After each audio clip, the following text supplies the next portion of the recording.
Hey folks, this is a follow-up to yesterday's news. In case you have questions like, why do I have to do this?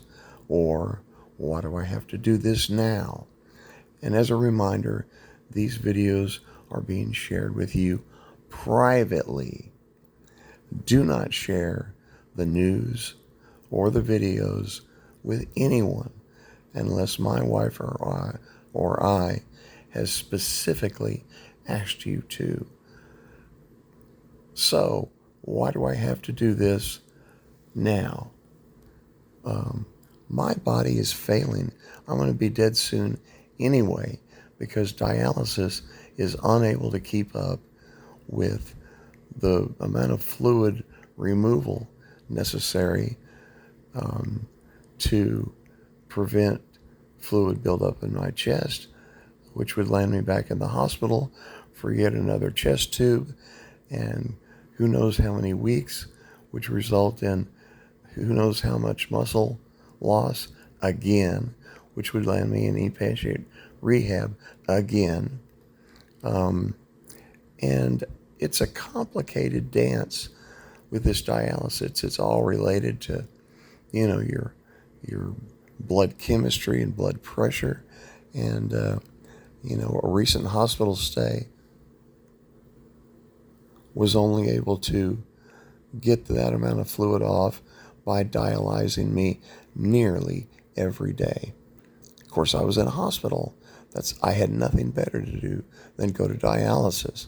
And they'd pull off maybe a liter and a half up to 2 liters at a sitting. And it took them 2 weeks of going at that pace to get all the fluid down after removing 2 liters of fluid from my chest and lungs again. So to prevent that from happening, I sort of have two options.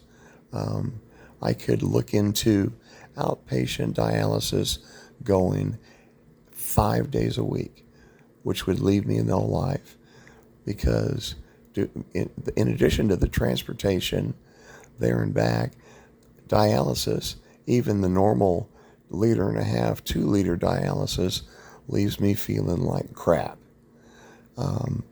with difficulty sleeping and difficulty functioning the next morning. If you do that 5 days a week, that leaves you with zero life whatsoever, an entire life devoted to nothing but dialysis. No time for exercise, no time for, talking with my wife. The other approach, recently, they were able to get my blood pressure up as I was doing some exercises and keep it up enough with vigorous exercise every day to where they could pull off 3 liters at a sitting and do that 3 days a week.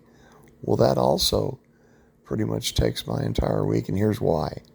Pulling off 3 liters is far and away more than my body would normally be able to tolerate.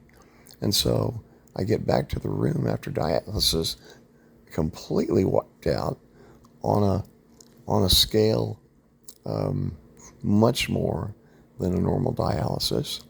So trouble sleeping, trouble eating, trouble functioning the next day.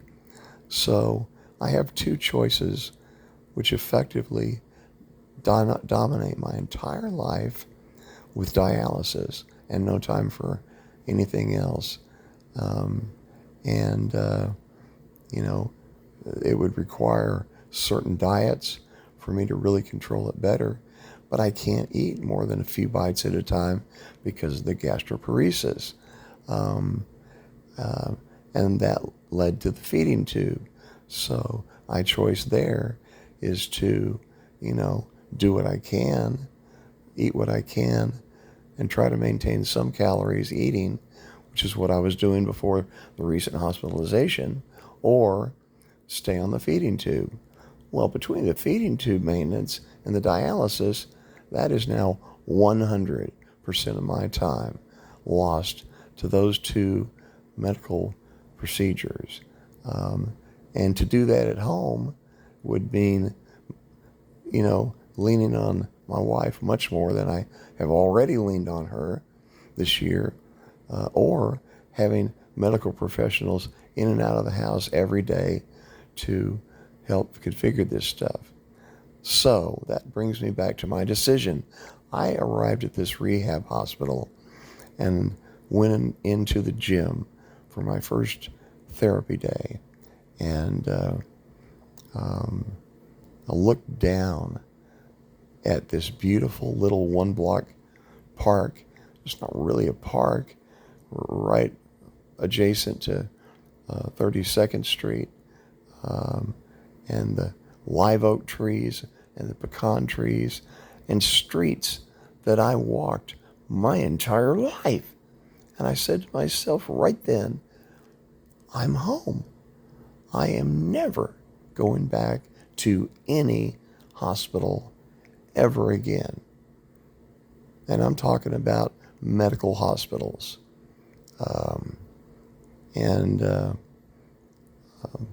And that led me to think, gosh, I really don't want to travel to San Antonio ever again. And I looked down and I first thought, well, how could I make all this happen in Austin? We're still coordinating post-transplant stuff with a team in San Antonio, but had recently moved back to Austin, having spent an entire year in San Antonio.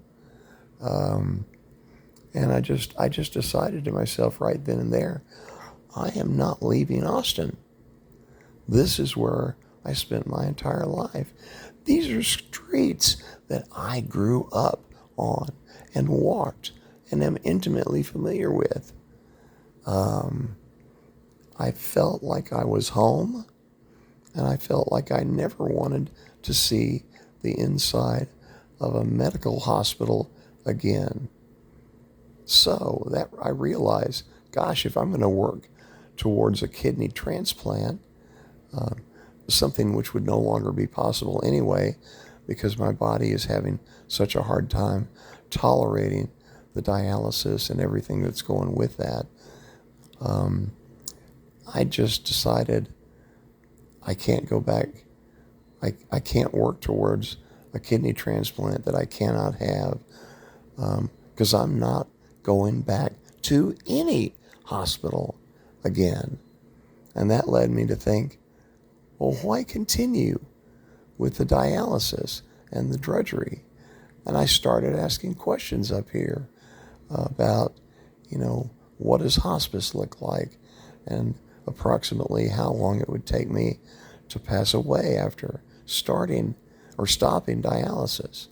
And I learned so much in the span of 2 to 3 days that first week that I was starting to personally become at peace with the idea of just letting go. Folks, I was ready to let go over a year ago when I thought the transplant, I didn't think I'd make the list. I thought something would knock me out, and my fallback position over a year ago was going to say goodbye to family and friends and travel to Oregon and have my 2 visits with a pulmonologist up here who would then assist me to die peacefully. Well, the trajectory of my disease removed that option from me. And then I was stuck in San Antonio. And at first I was grieving for having lost Oregon.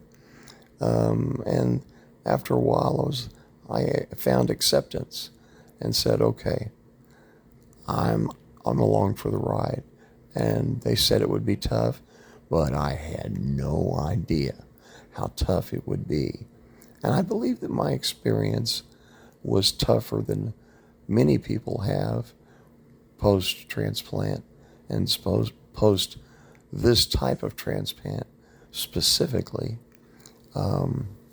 And, that was a whole year of my life, most of it in a medical hospital. And I just decided to myself, I'm done. I gave it a year of my life, and I've had a really rich life with my wife. We've enjoyed so many adventures, and with my family, I have no regrets. And I was ready to say goodbye to it all over a year ago. And I wish I could say it was a blessing to have had this extra time, but it hasn't been fun, although it has given me some time to get affairs in order for Cindy. But really, I've only been able to take advantage of that the last couple of months when I was kind of fully in control of my faculties. So all I'm doing is accelerating by a few weeks what would be happening to me naturally if I didn't go back to the hospital for another, who knows, 2-month stay, which would knock my strength down and put me right back into an inpatient rehab. That cycle and that type of life can not continue. I'm done. That is why I have to do it, and that is why I have to do it now. It's time for me to say goodbye. So, if you are one of those people asking, why does he have to do it? Or why does he have to do it now? That is why. And again, this information, this video, and the information associated with it are for your ears and eyes only. We are sharing this privately with one person at a time. Do not share this video unless I have asked you to, or my wife has asked you to.